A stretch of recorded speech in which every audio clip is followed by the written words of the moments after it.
Prop, c'est Marc-Étienne ici, on se retrouve pour un nouveau booktube.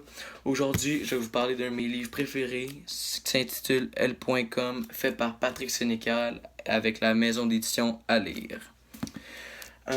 Patrick Sénécal est un auteur avec beaucoup d'expérience. Il a tout d'abord commencé ses études au Cégep, en arts et lettres, les a poursuivis à l'université en études françaises et a suivi quelques cours en cinéma en maîtrise. Patrick Sénécal est un auteur qui a connu un grand succès, notamment grâce à ses livres L.com, Sur le seuil, Le vide, 51-50 rue des Hommes, Alice, Les 7 jours du Talion et plusieurs d'autres. Patrick Sénécal est un auteur d'horreur. Tous ses livres ont toujours une partie gore, sombre ou ténébreuse. Cet auteur a remporté plusieurs prix à la façon dont il décrivait l'horreur dans ses livres.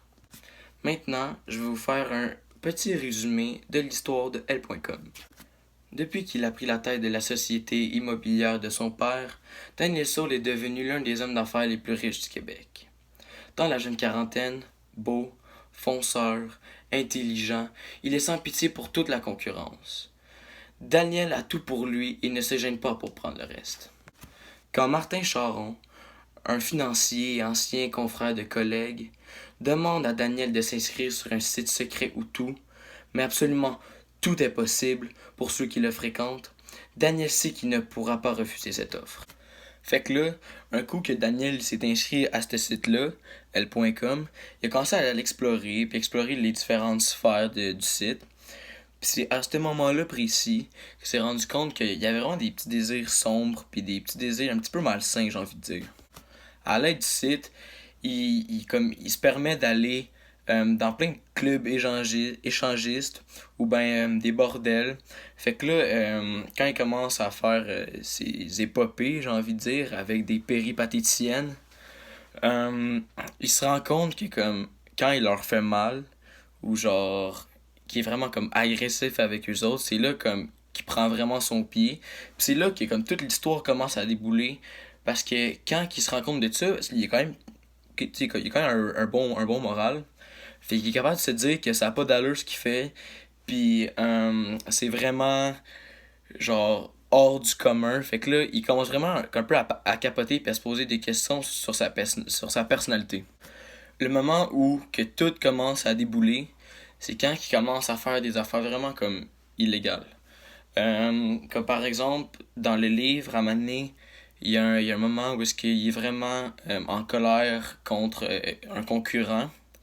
Fait qu'il décide d'aller sur L.com puis de prendre un rendez-vous pour plusieurs mois plus tard pour juste aller battre un sans-abri, aller le torturer. C'est rendu qu'il paye pour voir des personnes souffrir. Fait que, tu sais, comme ça devient quand même vraiment malsain. L'affaire est que dans les règles du site, n'importe quel membre ne peut aller en parler à la police ou à des autorités parce que c'est écrit très clairement que si les membres parlent de ça ou dénoncent ça, il allait leur arriver comme de graves problèmes, qu'ils allaient être vidés de leur compte de banque, qu'ils allaient se faire casser les jambes, se faire torturer, plein d'affaires de même. Fait que Daniel, tu sais, comme, il hésite, mais en même temps, vu que c'est un grand homme d'affaires, peu importe ce qui se passe dans sa vie, comme c'est un peu tout le temps suivi par les nouvelles puis des affaires comme ça. Fait que là, c'est rendu qu'il faut qu'il commence à cacher aux autorités qu'est-ce qui se passe dans sa vie.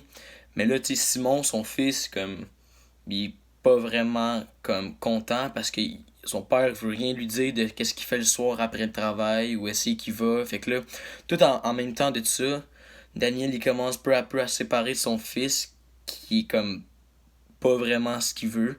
Fait que après ça, là arrive la fin de l'histoire que je veux pas vraiment nécessairement vous dire parce que j'ai envie que vous le disiez ce livre-là. Pour ce qui est de l'appréciation, un des aspects que j'ai vraiment aimé du livre, c'est le fait que le vocabulaire, comme il est vraiment bien utilisé. Étant donné que Patrick Sénécal est québécois, il se gêne pas vraiment à dire des sacs qu'on utilise couramment dans la vie de tous les jours. Fait que tu sais, comme ça nous aide vraiment à bien comme se faire des images dans notre tête, à bien se mettre dans la peau du personnage parce que même nous, on utilise le langage qui est abordé dans le livre. Tu sais, c'est pas comme tous des grands auteurs, tu sais, comme avec les livres traduits, que il faut parfois chercher des mots dans le dictionnaire ou il y a des parties du livre que tu comprends pas à cause que les mots sont trop difficiles.